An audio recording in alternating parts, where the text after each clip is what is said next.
Hey everybody, welcome to My Green Pets. I'm William Green. This is a mid-week update because one of my orchids is in bloom that only blooms for a few days out of the year, and that is, wow, Bulbophyllum medusae. Gosh, every time I see her, I'm just more and more amazed. Look at that. I'm gonna take this, Jessie Lee, you're beautiful, but we're gonna get you out of the way so that everyone can see medusae a little bit more clearly. Actually, before I do that, oh man, lovely Elizabeth, Jessie Lee, medusae, Paph prime child, Hal in the background there. Wow, wow, wow. What a display. This is kind of the pinnacle of the autumn bloomers in my collection today. Alright, let's move some things around. Alright, here we go. I mean, look at that. Now, this orchid, this is one of the first orchids I ever bought. I saw a picture of this in bloom on Orchid Board, and it was one of those I must have that moment, you know? And if you can imagine, just on Saturday, I showed you this plant, and these petals were just a big mess. I mean, just 2 days ago, and they just somehow are able to untangle themselves. Of course, there are some tangles still, and I'll be honest, when there are just a few tangles, sometimes I'll go through there and sort them out. But the plant can do this all on its own, and I can imagine that, you know, out in the wild where there's wind blowing and rain falling, that actually probably helps a little bit to sort the flowers out. But I just, this is the closest thing to magic I think that, you know, there is, at least in my collection. I mean, this is just absolutely magical for me. I'm sorry to just go on and on and on about it, but it's just without a doubt one of my favorites. The flowers only last a couple days. As I said last week, I had to go ahead and make an update this week during the week because by Saturday, when I usually make my videos, this thing will be long gone. It's very short. I will describe the fragrance. It does have quite a noticeable fragrance.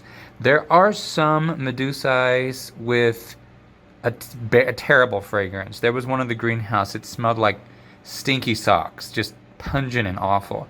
This one, fortunately, does not stink. It has, excuse me, it has a sweet fragrance, actually. It kind of reminds me, it almost reminds me of cake, like baking cake. It's I really like it. It's kind of a damp, sweet fragrance. Kind of, I don't know if musk describes it, but anyway, let's go over to the other side and see what it looks like from the other side. Okay, here she is from the back, and you can kind of see there are 10 flowering spikes. There were 11, but one of them, actually ironically, the very first one to grow, never did open up. That might change. It might go ahead and try to push out, but it's not going to be blooming along with all the rest of them. But, I mean, my gosh, what more can I say? It's so nice. So nice. Just fireworks. Absolute fireworks. Another thing I wanted to mention, I've been getting some questions about my lights. So I'll try not to blind you. These are the Spider Farmer SF1000s. And I have two of them. They provide so much light that my Cattleyas are doing great. My Walkeriana, which is notorious for needing high levels of light, has red spots all over the leaves, that really indicates it's getting plenty. And actually, I had the lights just above the plants. I mean, really not that high off of them, but I think it would be nice to have one more just so that I could raise the lights up a little higher, still have the same amount of light in the collection, but not bump my head on it all the time. These are dimmable, so if you turn on the dimming function, you can actually dim the level of the light, and you can actually connect them to each other as well. So you can have all the lights on the same circuit, and then this one dimmer will dim all the lights. So that's pretty cool. And yeah, they're working fantastic. I'm very pleased with them.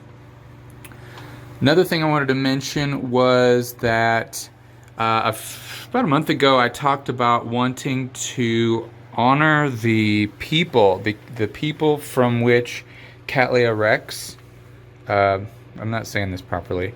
Cattleya rex comes from an area of Peru that was formerly the Inca Empire, and the people that have descended from the Incas are called the Quechua people, and they speak a language called Quechua. It's very, you're going to hear it a lot if you go to the mountains of Peru, where Cattleya rex is from. And so what I wanted to do was increase awareness of this culture, which is alive and well, and many, many speakers of Quechua today in Peru.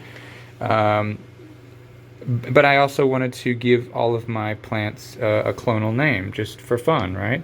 Maybe one day if they might win an award, and then I can officially register them with those clonal names. So the issue that I had was I didn't know if using Quechua words for plants would be culturally appropriate, right? Didn't want to cheapen somehow their culture by doing that. So I reached out to several people that I knew that were Peruvian. Some people had, their dad spoke Quechua, or their friend spoke Quechua, or they knew Quechua people. And for the most part, people were saying, it's probably no big deal. Oh yeah, I'm sure it's no big deal. Nobody gets mad about that.